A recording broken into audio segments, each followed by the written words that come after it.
This is Andrew Martins from Pixelitis.net, and I'm here with lead designer Corey Davis, and here with Spec Ops The Line. How are you doing today? I'm doing great. Thanks for coming by to see the game. Yes, of course.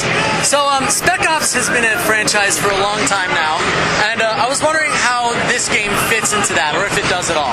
Yeah, actually, this is a completely new thing. That's a brand that 2K has had for a long time, obviously. There are some similarities. We're a third-person military-themed shooter. We have squad commands and things like that.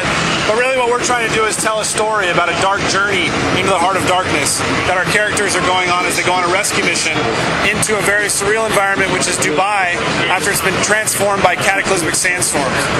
So while there are some similarities there, actually this is a new team and a new project. Okay, so why don't you tell me a little bit about the story? Sure. So like I mentioned, this is a rescue mission that our characters are on, and we really try to follow a seamless journey into Dubai, but Dubai has been transformed. It's been completely changed and ravaged by sandstorms that continue to rage throughout the game as well, and the campaign that you're on. So as you get into Dubai, you're there to bring home a man named Colonel John Conrad, who was there to help out with the evacuation as sandstorms began to hit the region. He's the leader of a battalion named the Dam 33rd, and U.S. soldiers that were there helping with the evacuation. And so basically he was commanded to leave the region because the sandstorms got worse than they ever had predicted, but he refused. And so he stayed behind to help those who could not leave, and that turned out poorly. As you can see, Dubai did not survive the way that they had hoped. So as the squad enters Dubai, they go there to find this man, John Conrad, because a distress signal is heard outside of Dubai sometime after his command has gone dark.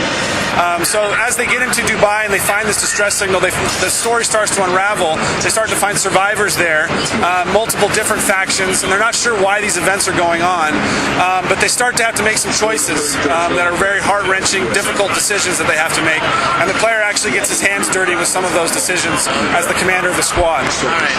Now, you just mentioned some of the decisions. Is that going to affect how the game turns out, or will there be multiple endings? So this element of choice permeates into just about everything that's happening on the screen in the game.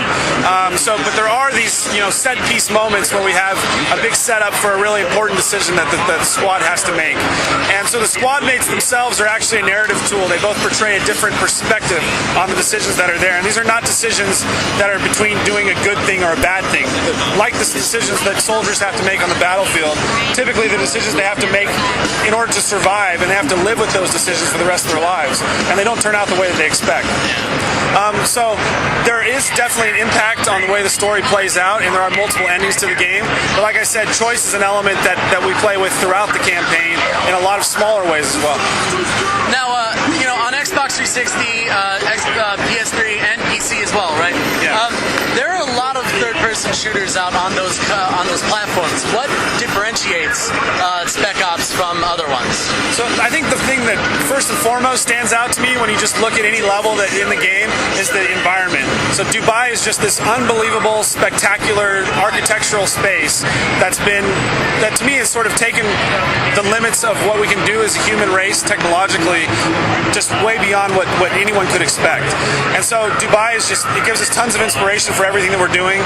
You're not taking cover on blocky concrete cover objects, you're taking cover on sports cars and opulent art pieces that are destructible and things like that. So we really wanted to express that beautiful nature of Dubai, and I think it comes through as well in the visuals. So like you have all these beautiful oranges and pinks and greens and blues that come from the materials that are there, like gold and marble and silver and glass, and all of these things are expressed throughout the game. I think really set it apart from a lot of those just typical gray brown shooters that are out there. Okay. And in closing, I mean, what's the multiplayer going to be like?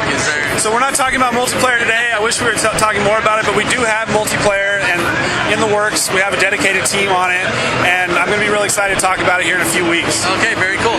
When can we expect to see Spec Ops? So Spec Ops is coming out in North America on June 26th for the Xbox 360, PlayStation 3, and PC, and the 29th internationally. Okay, very cool. Thank you. Thank you.